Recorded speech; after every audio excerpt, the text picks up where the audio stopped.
When people talk about manga, they usually talk about three things: the story, the art, and the characters.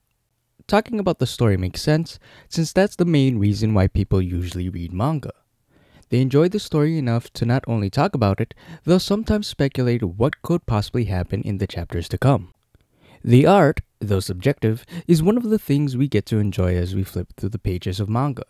It's not only the first thing we see when we pick up a volume off the shelf, but it's another reason why we continue reading. The characters in a manga series is a combination of both, really. We tend to have our favorite characters because of how they are written and or how they look. Now, one of the things that's as equally as important is the paneling in manga. To break it into sections, there is great, good, and bad paneling. Let's start with the good. If done correctly, it should make progressing through the story easy while being able to make the art shine. Naoya Matsumoto's Kaiju number 8 follows this to a T. Look at these two pages from the series. Not only is it easy to navigate through, the panels are big enough for us to appreciate his artwork.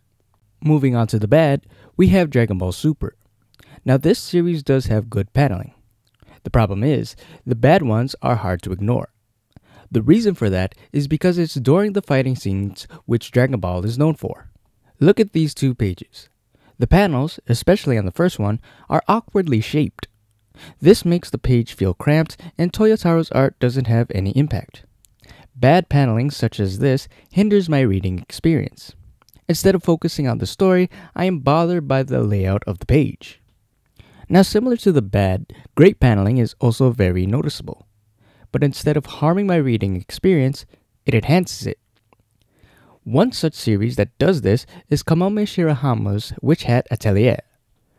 Let's look at the examples.